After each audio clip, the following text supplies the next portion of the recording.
કુમાર કાનાણીનો વધુ એક પત્ર સામે આવ્યો છે। સુરતની જનતાને ખાડા રાજના ત્રાસમાંથી મુક્ત કરાવવા એમએલએ મ્યુનિસિપલ કમિશનરને પત્ર લખ્યો।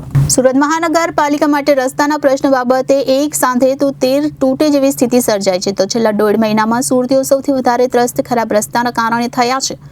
એક તરફ શહેરભરમાં ટ્રાફિક સિગ્નલ લગાડી દેવામાં આવ્યા છે, જેમાં અલગ અલગ ટાઈમ પ્રમાણે ત્યાંથી પસાર થવાનું હોય છે, પરંતુ રસ્તાઓની સ્થિતિ એટલી ખરાબ છે કે બમણો સમય પસાર કરવામાં થઈ રહ્યો છે, જેના કારણે ટ્રાફિક સિગ્નલ ઉપરથી ખૂબ ઓછા વાહનો પસાર થાય છે, જેને કારણે ટ્રાફિકની સમસ્યા વધુ વકરી રહી છે। તો વરાછા વિધાનસભાના ધારાસભ્ય મ્યુનિસિપલ કમિશનરને ખખડધજ રસ્તા બાબતે પત્ર લખ્યો છે। સુરત મહાનગરપાલિકા દ્વારા ચોમાસા દરમિયાન શહેરના તૂટેલા રસ્તાને યુદ્ધના ધોરણે રિપેર કરવાની વાત કરવામાં આવી હતી। મ્યુનિસિપલ કમિશનર દ્વારા 7 દિવસમાં જ રસ્તા રિપેરિંગ કામ પૂર્ણ કરવા માટેની તાકીદ કરી દેવામાં આવી હતી, પરંતુ હજી સુધી શહેરના મોટાભાગના રસ્તાઓ રિપેર થયા નથી। તો મેયર દ્વારા આ બાબતે વારંવાર મ્યુનિસિપલ કમિશનરનું ધ્યાન દોરવામાં આવ્યું હતું, પરંતુ શહેરના રસ્તાઓ બિસ્માર સ્થિતિમાં જોવા મળી રહ્યા છે। તો છેલ્લા એક સપ્તાહમાં જે રીતે ધોધમાર વરસાદ શહેરમાં વરસી રહ્યો છે, તેના કારણે એના કરતાં પણ વધારે ખરાબ સ્થિતિમાં શહેરના રસ્તાઓ થઈ ગયા છે। ત્યારે સુરતની જનતાને ખાડા રાજના ત્રાસમાંથી મુક્ત કરાવવા એમએલએ મ્યુનિસિપલ કમિશનરને પત્ર લખ્યો હતો। આપણે સૌ જાણીએ છીએ કે ચોમાસામાં વરસાદ દરમિયાન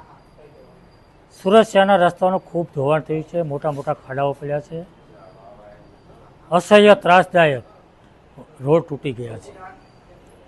જોકે ગુજરાત રાજ્યના બીજા મહાનગરોની અંદર, બીજા જિલ્લાઓમાં જે વરસાદ પડ્યો છે એના પ્રમાણમાં સુરતમાં ખૂબ ઓછો વરસાદ પડ્યો છે, છતાં પણ રસ્તાઓનું ધોવાણ થયું છે। માનો કે આપણે માની લઈએ કે વરસાદ પડ્યો છે, ચોમાસા દરમિયાન રસ્તાઓનું ધોવાણ થાય છે, તો માની લઈએ કે થયું, પરંતુ વરસાદ બંધ થયા પછીનું રિપેર તો થવું જોઈએ, રસ્તાઓનું રિપેર, ખાડાઓનું રિપેર તો થવું જોઈએ ને।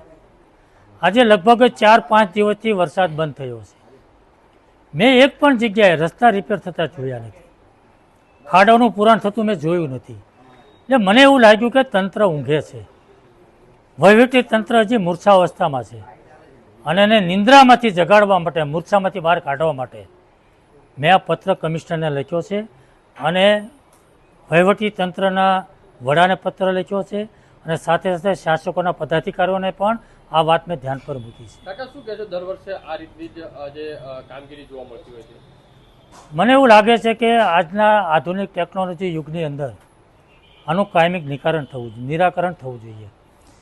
મેં અનુભવ કર્યો છે કે સુરત શહેરની અંદર જ્યાં પણ રસ્તાઓ ધોવાય છે, જ્યાં પણ ખાડાઓ પડે છે, દર વર્ષે એકને એક જગ્યાએ પડે છે, જ્યાં 4 રસ્તા હોય, 3 રસ્તા હોય, સર્કલ હોય, જ્યાં પાણી ભરાતું હોય, આવી અમુક જગ્યાઓ ફિક્સ છે, ત્યાં ખાડાઓ પડે જ છે।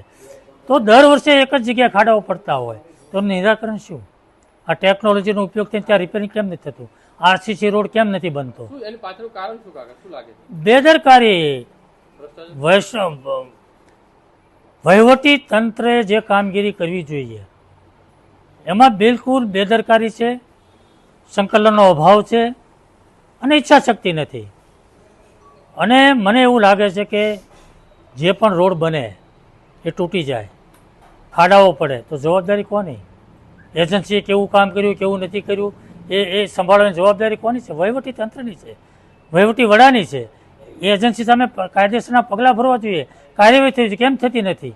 એટલે મને એવું લાગે છે કે એજન્સીઓ અને અધિકારીઓ જે રીતે કામ કરી રહ્યા છે એ કંઈક ને કંઈક મિલીભગતથી કામ થઈ રહ્યું છે, મને ચોક્કસ। Bureau report, Janadesh news, Surat.